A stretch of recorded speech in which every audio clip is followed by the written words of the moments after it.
आज हम लोग का टॉपिक है इंसुलिन थेरेपी। इसके पहले वीडियो ने हम लोगों ने डायबिटीज मेलिटस का ट्रीटमेंट के बारे में देखा था और इस वीडियो में हम लोग देखेंगे मेनली इंसुलिन थेरेपी एंड जो ट्रीटमेंट प्लान होता है डायबिटीज मेलिटस का 2 का लिए एक अलग ट्रीटमेंट प्लान होते हैं जो बहुत ही इंपॉर्टेंट है एंड एसएक्यू के बेसिस में जो लोग लिखेंगे एक बहुत ही अच्छा आंसर बनेगा। और इसके बाद हम लोग आज डिस्कस भी करेंगे कि ये जो हम लोगों ने डायबिटीज मेलिटस पूरा कंप्लीट किया किस तरीके का क्वेश्चन आ सकता है एंड उस क्वेश्चन का आंसर किस तरीके से लिखना है। तो चलिए पहले स्टार्ट करते हैं इंसुलिन थेरेपी। अब पहले इंसुलिन थेरेपी कब देंगे, इंडिकेशन क्या क्या होना चाहिए इंसुलिन थेरेपी के लिए। तो इंसुलिन थेरेपी हम लोग तभी देंगे severe symptomatic diabetes 2 mellitus. Severe symptomatic diabetes 2 mellitus मतलब क्या है? सीवियर सिम्टोमेटिक डायबिटीज 2 मेलिटस मतलब जब डायबिटीज 2 मेलिटस में ये जो हम लोग बोलते हैं पॉलीयूरिया या फिर पॉलीडिप्सिया या फिर वेट लॉस जब देखा जाएगा, polyuria, polydipsia and weight loss जब देखा जाएगा तब उसको हम लोग सीवियर सिम्टोमेटिक डायबिटीज मेलिटस 2 बोलेंगे। तो ए हो गया एक इंडिकेशन। दूसरा क्या होता है? रैंडम ब्लड ग्लूकोज जब मोर देन 300 ग्राम पर डेसीलीटर होता है। जो रैंडम ब्लड ग्लूकोज मतलब हम लोग कैसे क्या पढ़ते हैं, रैंडम ब्लड ग्लूकोज क्या है? जो कभी भी ले सकते हैं कोई भी टाइम पे, मतलब जिसका कोई ऐसे प्रिकॉशन या फिर रूल्स नहीं है, कभी भी ले सकते हैं। ठीक है। फिर एक इंपॉर्टेंट चीज HbA1c, HbA1c जब मोर देन 10% होगा वो भी एक इंडिकेशन है इंसुलिन की। और एक patient with diabetic ketoacidosis and hyperglycaemia. Diabetic ketoacidosis जो है डायबिटीज मेलिटस का एक इंपॉर्टेंट कॉम्प्लिकेशन है। इसके नेक्स्ट वीडियो में हम लोग इसके बारे में डिटेल्स में पढ़ेंगे। तो ये भी होता है इंसुलिन का इंडिकेशन। अब देखेंगे कि इंसुलिन किस किस टाइप के होते हैं। इंसुलिन एक टाइप का नहीं होता है, इंसुलिन का कई तरीके का टाइप है और उसका ड्यूरेशन देखेंगे कि कितना टाइम तक एक इंसुलिन काम करते हैं या फिर उसका ड्यूरेशन क्या है। तो इंसुलिन मेनली 4 टाइप का होता है। एक होता है रैपिड एक्टिंग, एक होता है शॉर्ट एक्टिंग, एक होता है इंटरमीडिएट एक्टिंग, एक होता है लॉन्ग एक्टिंग। तो पहले rapid acting. Rapid acting insulin 2 type का होता है, लिस्प्रो एंड एस्पार्ट। ठीक है, ये थोड़ा याद रखना मुश्किल है बट अगर ये आप लोग याद ना भी रखेंगे इसका जो एग्जाम्पल है तो भी चलेगा, ऐसे कोई इंपॉर्टेंट नहीं है बट फिर भी लिस्प्रो एंड एस्पार्ट ये होता है रैपिड एक्टिंग। रैपिड एक्टिंग मतलब क्या होता है कि तुरंत जिसको हम लोग दे सकते हैं। तो रैपिड एक्टिंग पीक में कब जाएगा? 0.2 to 2.5 आवर में पीक में जाएगा। ड्यूरेशन कितना होगा इसका? 3 to 4.5 आवर्स इसका ड्यूरेशन है। फिर आता है शॉर्ट एक्टिंग। तो शॉर्ट एक्टिंग क्या है? शॉर्ट एक्टिंग होता है 1.4 होगा इसका पीक टाइम एंड ड्यूरेशन होगा 4 to 8 आवर्स होगा इसका ड्यूरेशन। फिर आता है इंटरमीडिएट एक्टिंग। इंटरमीडिएट एक्टिंग क्या होगा? इंटरमीडिएट एक्टिंग होगा NPH and lenti. NPH and lenti ये होगा इंटरमीडिएट एक्टिंग। तो इसका पीक जाएगा 3 to 8 आवर्स में एंड इसका ड्यूरेशन जाएगा 7 to 14 आवर्स में। ठीक है। इसके बाद लॉन्ग एक्टिंग। लॉन्ग एक्टिंग क्या है? लॉन्ग एक्टिंग इसका जो पीक जाएगा 6 to 12 आवर्स में एंड इसका जो ड्यूरेशन है 12 to 13 आवर्स। ठीक है। तो क्या क्या हुआ? Rapid acting, short acting, intermediate acting and long acting. Rapid acting का एग्जांपल लिस्प्रो एंड एस्पार्ट है। पीक जाएगा 0.5 to 2.5, duration 3 to 4.5। Short acting होगा 1 to 4, पीक जाएगा 1 to 4 आवर्स में एंड ड्यूरेशन होगा 4 to 8 आवर्स में इसका ड्यूरेशन है। इंटरमीडिएट एक्टिंग होता है एनपीएच एंड लेंटी, ये होता है इंटरमीडिएट एक्टिंग। इसका पीक जाएगा 3 to 8 आवर्स एंड ड्यूरेशन होगा 7 to 14 hours. And long acting होगा अल्ट्रा लीनेट जिसका पीक जाएगा 6 to 12 आवर्स में एंड ड्यूरेशन होगा 12 to 13 आवर्स में। ठीक है। इस पे आप लोग एग्जाम्पल जो है, एग्जाम्पल आप लोग नहीं भी याद रखेंगे तो चलेगा but at least rapid, short, intermediate, long acting याद रखना है एंड ड्यूरेशन जो है ये याद रखना है। पीक नहीं भी याद रखेंगे तो चलेगा। अब होता है कि हम लोग जो इंसुलिन है इसको कैसे हम लोग अप्लाई करते हैं, कैसे एडमिनिस्ट्रेशन करते हैं। ये मेनली सेल्फ एडमिनिस्ट्रेट होता है, मतलब जो पेशेंट है वो खुद से ही लेते हैं। कब लेंगे? मैक्सिमम टाइम जब हम लोग खाना खाते हैं, खाना खाने से पहले हम लोग इंसुलिन लेते हैं। क्यों लेते हैं? क्योंकि जब हम लोग खाना खाते हैं तब ग्लूकोज इंटेक होता है हम लोग के बॉडी में। तो जिस टाइम में ग्लूकोज इंटेक होगा उसी टाइम में इंसुलिन लेने से वो जो ब्लड ग्लूकोज है वो ज्यादा अच्छे से मेंटेन होगा। तो इसीलिए मेनली सेल्फ एडमिनिस्ट्रेट करते हैं। कब करेंगे? बिफोर ईटिंग, जब हम लोग खाना खाने बैठेंगे उसके पहले। कहाँ कहाँ ले सकते हैं? सबक्यूटेनियस इंजेक्शन लेते हैं। कहाँ कहाँ लेंगे? एब्डोमेन पे ले सकते हैं या फिर आर्म पे भी ले सकते हैं। ठीक है, तो ये कभी कभी जो गिवन आईवी में भी दिया जाता है इमरजेंसी कंडीशन में, जैसे कि कीटो एसिडोसिस, जो कीटो एसिडोसिस कंडीशन रहते हैं इमरजेंसी कंडीशन, उसमें भी ये दिया जाता है। अब ये जो कीटो एसिडोसिस होता है डायबिटीज मेलेटस में, ये क्यों होता है हम लोग इसके नेक्स्ट वीडियो में जो डायबिटिक कीटो एसिडोसिस है उसमें देखेंगे कि कैसे होता है कीटो एसिडोसिस। तो इस टाइम में भी इंसुलिन देंगे। ठीक है, तो ये यहाँ पर मेन हम लोग का सारा ट्रीटमेंट खत्म होता है। बट एक होता है स्पेशल तरीके का एक ट्रीटमेंट आता है जिसको बोलते हैं treatment plan for diabetes two mellitus, जो हम लोगों ने क्लासिफिकेशन पढ़ा एंड इंसुलिन तक देखा, यहीं तक लिखने से ही होगा। बट ये अगर लिखेंगे तो ये बहुत अच्छा है, ये प्रॉपर ट्रीटमेंट प्लानिंग है कि कैसे टाइप 2 डायबिटीज मेलेटस के लिए हम लोग उस मेडिसिन को जो हम लोगों ने पढ़ा, जो उस मेडिसिन सारे मेडिसिन को कैसे यूज करेंगे, चाहे वो इंसुलिन हो या फिर चाहे वो मेटफॉर्मिन हो या फिर चाहे हम लोग जो पहले भी पढ़े हैं ओरल हाइपोग्लाइसेमिक एजेंट, वो कैसे हम लोग यूज करेंगे। चलिए देखते हैं। तो पहले ही मान लीजिए किसी के पास डायबिटीज मेलेटस का पेशेंट आया, जो डायबिटीज मेलेटस पकड़ा गया। तो पहले हम लोग कैसे स्टार्ट करेंगे उनका ट्रीटमेंट? तो फर्स्ट हम लोग स्टार्ट विथ मोनोथेरापी। ठीक है,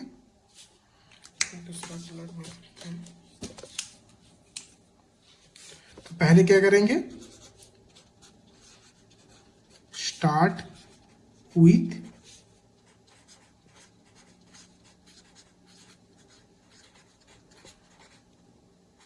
मोनोथेरापी। ठीक है, मोनोथेरापी से स्टार्ट करेंगे।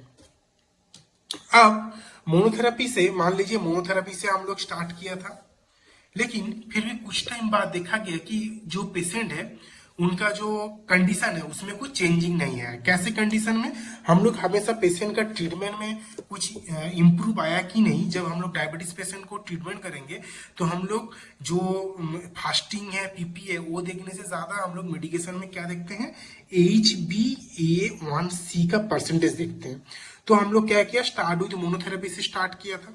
तो उसके बाद अगर देखा कि जो HbA1c एक कंट्रोल में नहीं आया, ये किसी भी तरीके से कंट्रोल में नहीं आया, तो मोनोथेरेपी के साथ साथ हम लोग एक्स्ट्रा मेडिसिन ऐड करेंगे। तो मोनोथेरेपी तो था ही,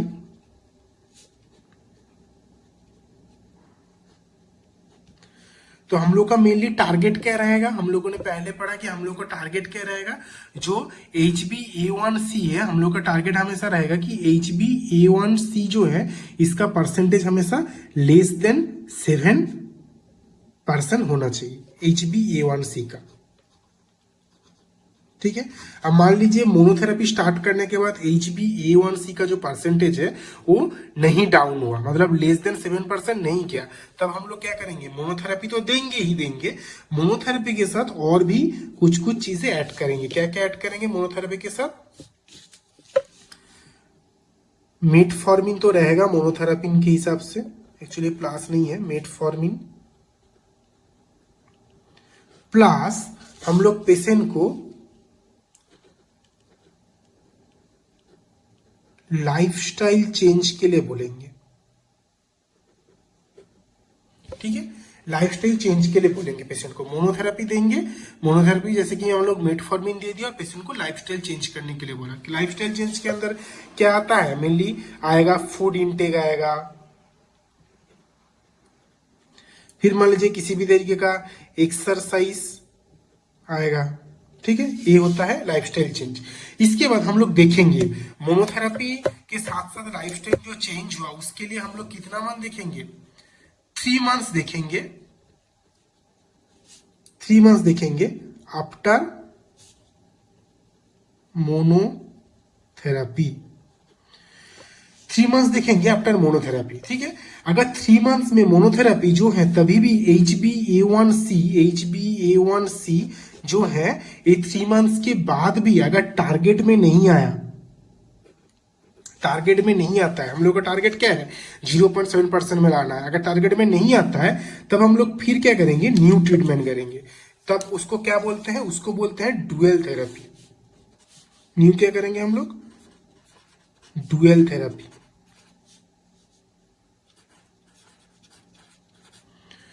डुअल थेरेपी, ठीक है। अब डुअल थेरेपी में क्या क्या होगा, पहले हम लोग सिंगल थेरेपी में हम लोग क्या दिए थे, डुअल थेरेपी सिंगल थेरेपी में हम लोग क्या दिए थे, मेटफॉर्मिन। मेटफॉर्मिन के साथ साथ हम लोग डुअल थेरेपी में और क्या क्या ऐड कर सकते हैं, हम लोग सल्फोनाइल यूरेस, हम लोग ऑलरेडी ओरल हाइपोग्लाइसेमिक ड्रग्स के लिए डिस्कस कर चुके हैं, तो जो लोग उस वीडियो नहीं देखे हैं आप लोग जा सकते हैं, मैं इस वीडियो के नीचे लिंक दे दूंगा, पहले वो देखना जरूरी है। तो डुअल थेरेपी में क्या करेंगे, डुअल थेरेपी में पहले हम लोग मोनोथेरेपी में मेटफॉर्मिन यूज कर रहे थे, मेटफॉर्मिन के साथ साथ हम लोग या तो सल्फोनाइल यूरेस यूज करेंगे, नहीं तो हम लोग क्या यूज करेंगे कि जो और जो बाकी ओरल का हाइपोग्लाइसेमिक ड्रग था DPP-4 इनहिबिटर, या फिर हम लोग क्या यूज करेंगे DPP-4 इनहिबिटर के साथ साथ SGLT2 इनहिबिटर, ठीक है, ये सब यूज करेंगे। प्लस हम लोग को मोनोथेरेपी में जो था मेटफॉर्मिन के साथ लाइफस्टाइल चेंज, इधर भी रहेगा लाइफस्टाइल चेंज, ठीक है। फिर ये हो गया हम लोगों का डुअल थेरेपी। अब हम लोग फिर एक बार पेशेंट को 3 मंथ्स बाद बुलाएंगे। फिर हम लोग कब बुलाएंगे पेशेंट को, इधर हम लोग मोनोथेरेपी के बाद 3 मंथ्स बाद चेकअप किए थे, फिर हम लोग डुअल थेरेपी किए, फिर हम लोग क्या पेशेंट को बुलाएंगे आफ्टर 3 मंथ्स, आफ्टर 3 मंथ्स। फिर 3 मंथ्स बाद अगर HbA1c जो है वो अगर टारगेट पे नहीं आया, टारगेट नॉट अचीव, देन क्या करेंगे हम लोग, ट्रिपल थेरेपी करेंगे इसकी।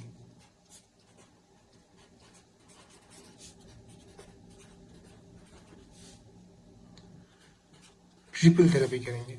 तो पहले हम लोग मोनोथेरेपी किया, फिर डुअल थेरेपी किया, फिर हम लोग करेंगे ट्रिपल थेरेपी। ट्रिपल थेरेपी में क्या क्या रहेगा, पहले डुअल थेरेपी जैसा मेटफॉर्मिन रहेगा, फिर sulfonyl urease, DPP-4 inhibitor, SGLT2 inhibitor, SGLT2 inhibitor,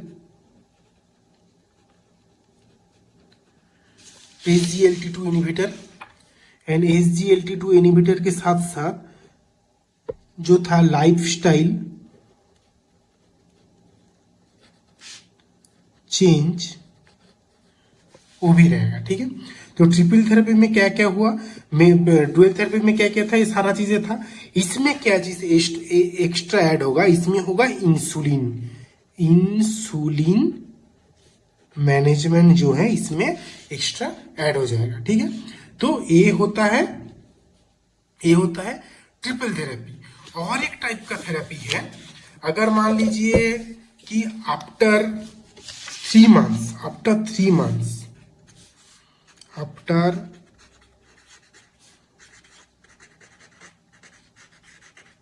3 months HbA1c target not achieve, तब क्या करेंगे हम लोग, तब क्या करेंगे, कॉम्बिनेशन थेरेपी देंगे। तब क्या करेंगे, कॉम्बिनेशन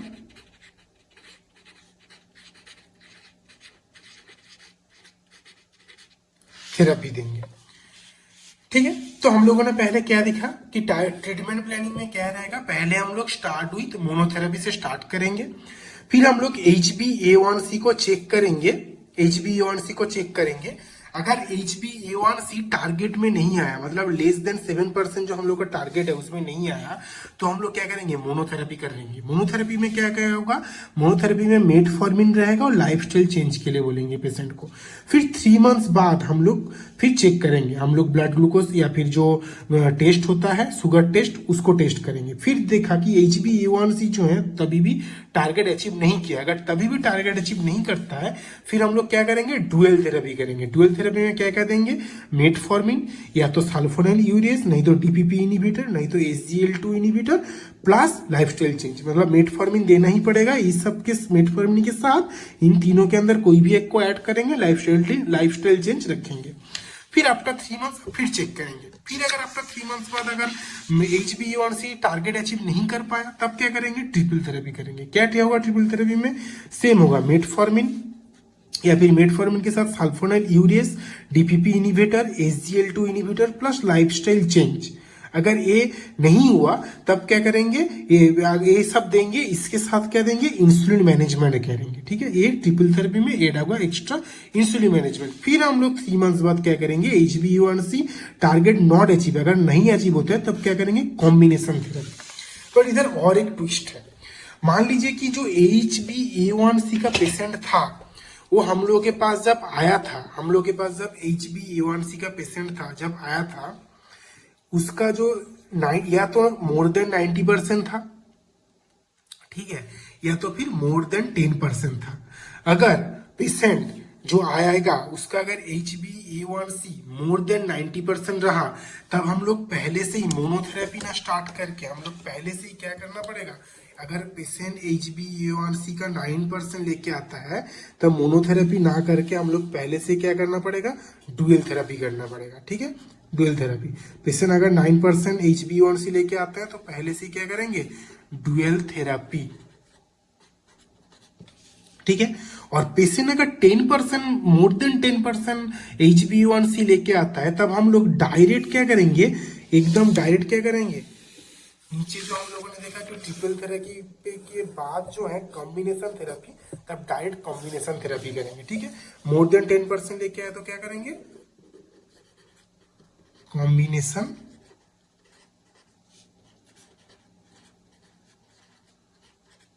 थेरेपी। ठीक है, तो ये हम लोगों ने क्या कंप्लीट किया, डायबिटीज 2 का ट्रीटमेंट प्लानिंग। कुछ भी लिखने की जरूरत नहीं है, जो भी मैं पढ़ा रहा हूँ इसका सारा नोट्स आप लोगों को प्रोवाइड हो जाएगा, सेम इसके नीचे जो इंस्टाग्राम की लिंक है वहां पर। ठीक है, अच्छे से समझ में आ गया होगा। अगर आपको कुछ भी चीज समझ में नहीं आता है तो आप लोग इंस्टाग्राम में मुझे मैसेज कर सकते हैं। ठीक है, इसके बाद हम लोग कंप्लीट कर लिए जो डायबिटीज मेलाइटिस के ऊपर सब कुछ चीजें। अब हम लोग देखते हैं कि इसका क्वेश्चन क्या क्या आते हैं। तो पहला तो क्वेश्चन ऐसे आता है कि describe the classification and the diagnostic criteria of diabetes mellitus. तो हम लोगों ने ये देख चुके हैं, and the treatment plan for the type 2 diabetes mellitus. अगर ये वाला क्वेश्चन आता है the treatment plan for type 2 diabetes mellitus, तब सबसे बेस्ट आंसर होगा ए, जो मैंने अभी समझाया। सबसे बेस्ट आंसर होगा ए, जो मैंने अभी समझाया कि टाइप 2 डायबिटीज मेलाइटिस का जो है ट्रीटमेंट प्लान क्या है। फिर क्वेश्चन आता है, 50 years old man present with symptom of rapid weight loss, polyuria, polydipsia, he suspected to have, क्या है पेशेंट का, क्या है, वेट लॉस भी हो रहा है, पॉलीयूरिया भी हो रहा है, पॉलीडिप्सिया भी है, तो ऑब्वियसली बात है टाइप 2 डायबिटीज मेलाइटिस होगा पेशेंट की। फिर ये क्या पे आता है, describe of the oral hypoglycemic drug. Oral hypoglycemic drug के ऊपर हम लोग पहले ही डिस्कस कर चुके हैं।